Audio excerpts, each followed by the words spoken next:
नमस्कार, मेरा नाम प्रशांत है और आप देखना शुरू कर चुके हैं डेली लाइन का डेली डिस्कशन शो। और आज का जो डिस्कशन है उत्तर प्रदेश की राजनीति से होते हुए कैसे दिल्ली की कुर्सी के ख्वाब देखे जा रहे हैं, इस पर है। मैं बात आजम खान की कर रहा हूं, मैं बात समाजवादी पार्टी वर्सेस कांग्रेस और खासकर उत्तर प्रदेश कांग्रेस की कर रहा हूं। क्यों?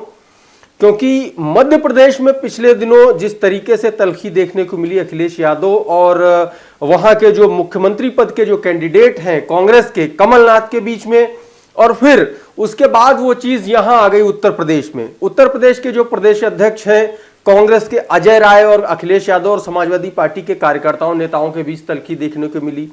अजीब अजीब शब्दों का भी इस्तेमाल किया गया। 2-3 दिन मामला शांत रहा। आजम खान इधर रामपुर से ट्रांसफर किए गए सीतापुर जेल में। अब अजय राय जो है उन्होंने क्या किया कि अब वो आजम खान पर डोरे डालने शुरू कर चुके थे। अजय राय पहुंचे जेल, लेकिन ट्विस्ट यहीं आ गया। आजम खान ने अजय राय से मुलाकात करने से मना कर दिया। अब इसको लेकर के तमाम कयासबाजी ये चल रही है कि क्या आजम खान कांग्रेस की तरफ देख रहे हैं क्या, या कांग्रेस आजम खान में अपनी खोई हुई सियासी जमीन तलाश रही है। इन सब मुद्दों पर चर्चा करेंगे, एक एक बात पर चर्चा होगी। और इस पर चर्चा करने के लिए हमारे साथ ही हमारे सहयोगी अभिषेक पांडे जी मौजूद हैं। अभिषेक भाई, बहुत बहुत शुक्रिया एक बार फिर से अपने एक शानदार और जानदार डिस्कशन में। आजम खान बहुत ज्यादा सुर्खियों में है। देखिए, आजम खान हमेशा से सुर्खियों में रहते हैं, चाहे वो जेल में रहे या उससे बाहर रहे। लेकिन इस बार सुर्खियों में इसलिए हैं क्योंकि जब इससे पहले 27 महीने जेल में थे तो हमने देखा था कि बार बार रिपोर्ट करना पड़ा था कि अरे वो अकेले पड़े हुए हैं, कोई मिलने नहीं जा रहा। समाजवादी पार्टी का कोई नेता नहीं गया मिलने। शिवपाल यादव उस समय अखिलेश यादव से अलग थे, वो अलग से मिलने गए, तमाम और बड़े नेता गए मिलने। और उसके बाद दबाव ऐसा बना कि ये एक तरीके से राजनीतिक गलियारों का हिस्सा बन गया था कि आजम खान से मिलने वाले लगातार लोग जाना शुरू कर दिए।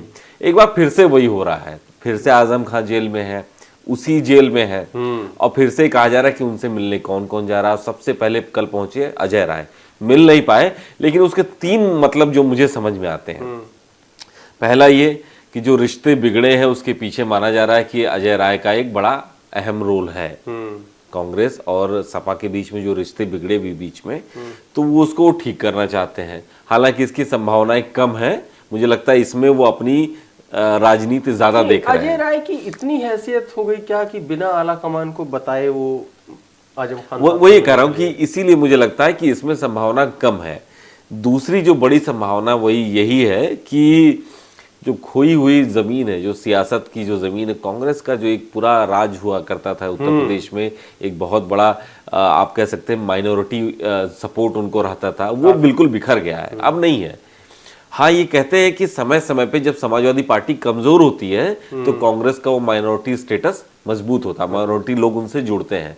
तो शायद अजय राय के मन में ये होगा कि आजम खान परेशान है, माइनॉरिटीज के बीच में एक मैसेज जाएगा कि हम लोग उनको सपोर्ट कर रहे हैं, उनको मदद कर रहे हैं, उनका हालचाल लेने जा रहे हैं, इसलिए वो सीतापुर जेल पहुंच गए। ठीक है, अजय राय मिलने गए। एक बात मुझे बहुत खटक रही, मतलब मैं समझ नहीं पा रहा हूं कि ऐसा क्यों हो रहा है। क्या समाजवादी पार्टी अपने ट्रांसफॉर्मेशन से गुजर रही है क्या वो जो MY वाली उसकी इमेज से थी उससे अखिलेश यादव बाहर आना चाह रहे हैं क्या? मैं इसलिए ये पूछ रहा हूं क्योंकि आप देखिए पिछला जो 27 महीने की जेल थी उसमें भी कोई कम्युनिकेशन नहीं। अस्पताल जब पहुंचे आजम खान तब अखिलेश यादव मिलने गए। ठीक, अब एक बार फिर से स्क्रिप्ट वही है, हमको लग रहा है उस पर रीशूट किया जा रहा है ना। तो अब भी कोई कम्युनिकेशन नहीं भाई, ना तो जिंदाबाद मुर्दाबाद हुआ। होना चाहिए ना, आपकी पार्टी का इतना वरिष्ठ नेता, इतना मंत्री रहे, सांसद रहे, सारी चीजें, और मुलायम सिंह के सबसे करीबी नंबर 2 गिने जाते थे किसी दौर में, संस्थापक सदस्य रहे। और इस तरीके से अखिलेश यादव अगर कन्नी काट रहे, समाजवादी पार्टी उनसे मिलने नहीं जा रही, उनके बारे में कोई बयानबाजी बहुत बच बच के किया जा रहा है। वहीं आप इरफान सोलंकी को देख लीजिए, उनके लिए कानपुर तक चले गए अखिलेश यादव। हमको आजम खान को लेकर के ऐसा क्यों, मतलब क्या स्ट्रेटेजी हो सकती है इसमें समाजवादी पार्टी? देखिए, अभी देहरादून में थे अखिलेश यादव जी, तो उन्होंने एक स्टेटमेंट सिर्फ दिया, उनसे पूछा गया तो उन्होंने कहा कि भाई आजम खान की इस हालत के पीछे कांग्रेस भी है। तो सिर्फ एक इतना बयान आया है। लेकिन ये जो है ना कि MY स्टेटस था, आप ये समझ लीजिए आज के समय में कोई भी राजनीतिक दल ऐसा नहीं है, चाहे वो भाषा के नाम पे हो, क्षेत्र के नाम पे हो, धर्म के नाम पे हो, या किसी भी स्टेटस के नाम पे अगर वो पार्टी बनी है तो उसकी अपनी इतनी कैपेबिलिटी नहीं है कि अपने उस वर्ग के आधार पे एक राज्य में या केंद्र में सरकार बना पाए। इसलिए हर पार्टी अब इस छत्र छाया से बाहर निकलती है। बीजेपी भी बड़े बहुमत से तभी आ पाई जब उसको ओबीसी का एक बड़ा समर्थन मिला। सवर्णों का तो था ही, ओबीसी का। इसीलिए सिर्फ अगर आप MY पे रहेंगे तो आप कभी नहीं कुछ कर पाएंगे। 2012 में भी अखिलेश जी मुख्यमंत्री बने तो उनको सबका साथ मिला था। तो इस बार देखिए PDA आया है, PDA में आपको पिछड़ा जाता है, उसमें सिर्फ यादव नहीं है, सारे पिछड़े हैं। D में मतलब आप सारे दलित आ गए, और A में आप माइनॉरिटीज आ गए। तो सिर्फ MY नहीं था, M का मतलब। तो क्या जो PDA का A है वो पहले वाला जो A था आजम वाला, उसको रिप्लेस करके अल्पसंख्यक वाला A लगाया गया क्या? यस, अब सबका सपोर्ट चाहिए। हम बतौर आइडियोलॉजी जाएंगे, बतौर फेस नहीं जाएंगे। अब हम ऐसा भी है क्या कुछ? देखिए, ये भी बात सही है कि समाजवादी पार्टी का 92 से लेकर के अब तक का जो इतिहास रहा है, माइनॉरिटीज का अच्छा सपोर्ट रहा है, लेकिन कोई माइनॉरिटी का बड़ा लीडर समाजवादी पार्टी में कभी पनप नहीं पाया। उसके पीछे कई वजह बनाई जाती है। लोग कहते हैं कि आजम खान की वजह से भी कोई बड़ा माइनॉरिटी लीडर खड़ा ही नहीं हो पाया। उनका कद इतना बड़ा था पार्टी में। बहुत सारे नेता हुए लेकिन वो सिर्फ मंत्री बन के, विधायक बन के रह गए। तो आजम खान की हैसियत रही है समाजवादी पार्टी में एक माइनॉरिटी लीडर की रही है। अखिलेश यादव संघ वाली टेक्निक अपना रहे हैं कि एक सेकेंड लेयर ऑफ लीडरशिप तैयार कर रहे हैं, खास करके मुस्लिम कम्युनिटी में? देखिए, सपा में सबसे बड़ी समस्या ये कि सेकेंड लाइन ऑफ लीडरशिप है ही नहीं, बिल्कुल। और मुझे लगता है कि वो इस परसेप्शन से, नैरेटिव से बाहर निकलना चाह रहे हैं कि हम सिर्फ M और Y पर ही केंद्रित हैं। वो इससे बाहर निकलना चाह रहे हैं।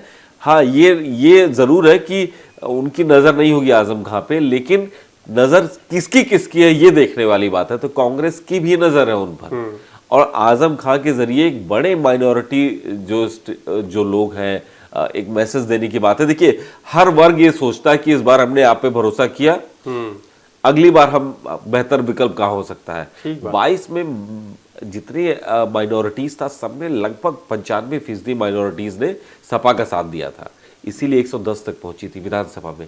इस बार 24 का चुनाव हो रहा है तो माइनॉरिटीज जरूर ये सोचेंगी कि अगर केंद्र में मोदी सरकार है, उनके बेहतर विकल्प अगर हमको तलाशना है तो कौन पार्टी दे सकती है विकल्प।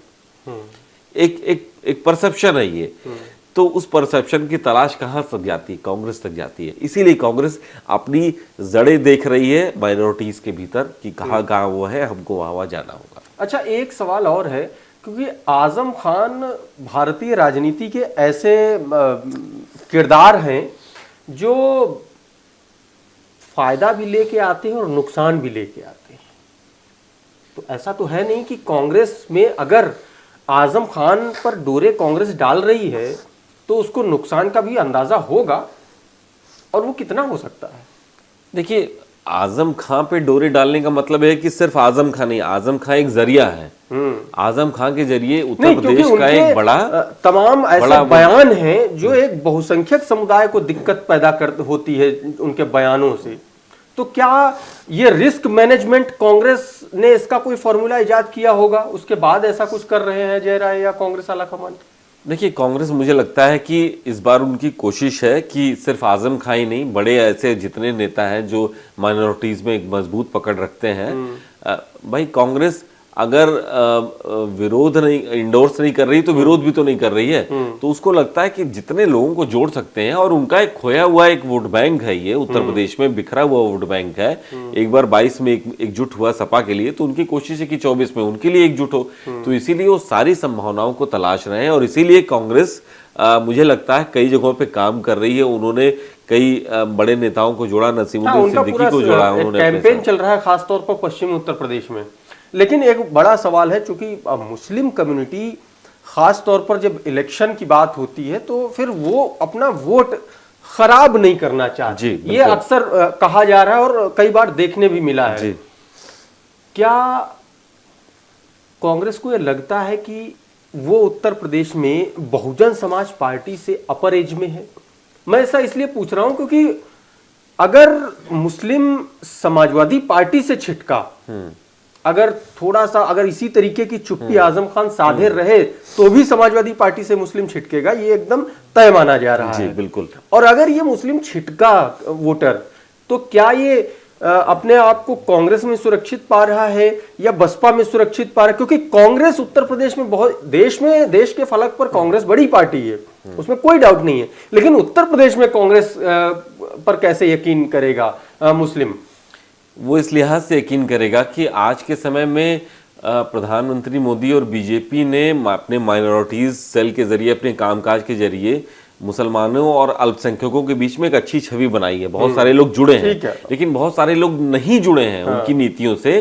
तो ऐसे में अगर उनको काउंटर करना है तो उनके समकक्ष किसी को चाहिए। उनका समकक्ष कौन है आज के समय में?